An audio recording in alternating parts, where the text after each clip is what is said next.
sot nuk jemi mbledhur vetëm për të artikuluar fjalë, por për të rikthyer në vetëdijen tonë të përbashkët një kapitull të shenjtë të historisë sonë. Jemi mbledhur për të kujtuar, për të nderuar, për të dëshmuar me dinitet atë që koha nuk e zbe kurrë. Çdo fytyrë këtu është gur themeli i lirisë sonë, çdo zemër re me të njëjtin ritëm, ritmin e sakrificës, qëndresës dhe lirisë së fituar me gjak. Ndaj unë, si bidëshmori, qëndroj sot para jush me një emocion që është njëkohësisht nder, përgjegjësi dhe plagë pashërueshme.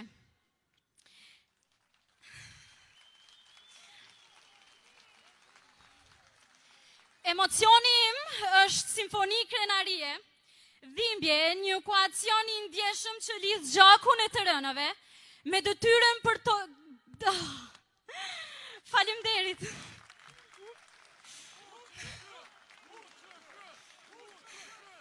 Me detyrën tonë për të artikuluar të vërtetën historike dhe juridike.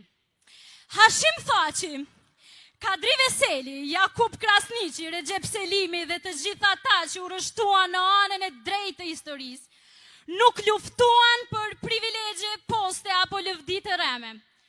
Ata luftuan që asnjë nën shqiptare të mos e fshihte fëmijën në sqetull nga frika e zhdukjes, që çdo fëmijë i Kosovës të kishte të drejtën elementare të qenit i lirë në vendin e tij, që kombi ynë të mos shëndërojë një statistik harrese. Por sot, ata nuk janë në llogore, ata janë në një sallë gjyqit të largët përballë akuzave që historia e këtij kombi një si anakronike, të drejta, të padrejta dhe thellësisht të pamerituara. Ne kërkojmë një drejtësi subnative, të pakontestueshme, të balancuar dhe të pandikuar. Një drejtësi që e njeh kontekstin, sakrificën dhe të vërtetet e madhe të kësaj lufte. UÇK-ja nuk ishte ushtri pushtimi, por ishte ushtri çlirimi. UÇK-ja nuk ishte ushtri krimi, por ushtri e lirisë dhe e dinjitetit. Hashim Thaçi, një nga figurat kyçe të luftës dhe të shtetërtimit të Kosovës, u privua nga liria në kohën kur mbante ende titullin më të lartë. UÇK-ja ishte shtylla kurrizore mbi jetesën sonë, ishte dalja jonë e fundit nga humnera e shfarosjes. Ishte përgjigjja e një populli që nuk pranoi kurrë zhdukjen, dhe ata që udhëhoqën këtë lëvizje nuk ishin kriminal. Ata ishin mbroja fizike e një kombi të tërë. Ne jemi ata që u përballen me brutalitetin sistematik të regjimit serb. Ai regjim na goditi, na shtypi dhe u përposhtë na zhdukte, por ne sot jemi këtu. Sot jemi dëshmi e gjallë se gjithë ata që u munduan të na shtypnin, ne qëndruam besnik dhe të fortë, ndaj jemi këtu.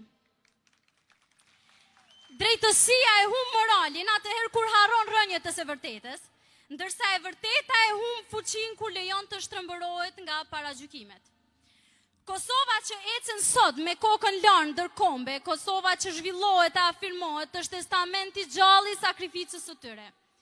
Historia nuk mund të shkruhet pa e dëgjuar dhimbjen e viktimave.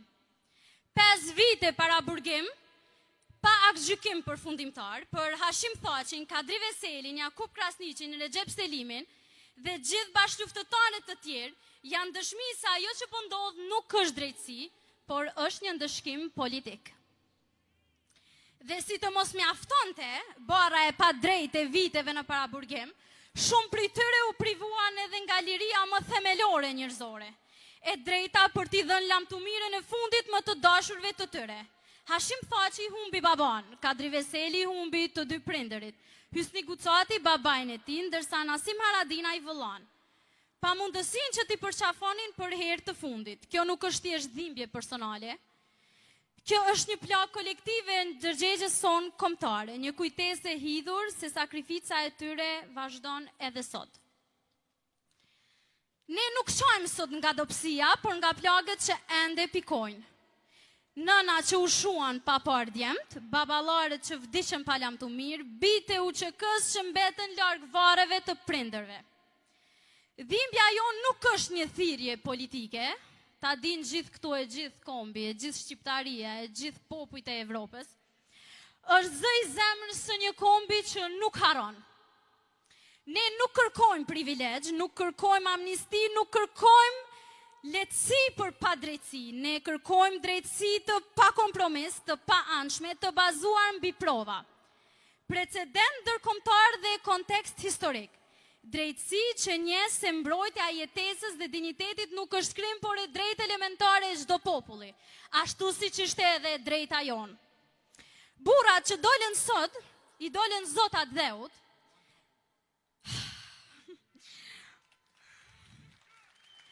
po përballen me tribunalin ndërkombëtar, por ne besojmë se e vërteta historike dhe juridike do të triumfojmë mbi paragjykimet dhe narrativat e manipuluara. Drejtësia që të jetë drejtësi e vërtet nuk mund të shkelet nga paragjykimet ideologjike, por nuk mund të shkelet as nga interpretimet selektive të fakteve mbi popullin ton. Narrativat e manipuluara që synojnë revizionimin e historisë shqiptare, ndaj drejtësia nuk mund të haroj parimet e proporcionalitetit, nevojës dhe legitimitetit të përdorimit të forcës sipas standardeve ndërkombëtare. Shqiptaria ngrihet me integritet, maturi, mençuri dhe mirënjohje të përjetshme ndaj krereve të ushtrisë çlirimtare të Kosovës, ndej respekt dhe drejtësi për gjithë krerët e ushtrisë çlirimtare të Kosovës, që sot në hak po mbrojnë sërish jo vetëm veten, por lirinë e një kombi të tërë. Liri për Hashim Thaqin, liri për Kadri Veselin. Kërkojmë liri për Jakub Krasniqin, kërkojmë liri për Recep Selimin, liri për gjithë çlirimtarët. UÇK!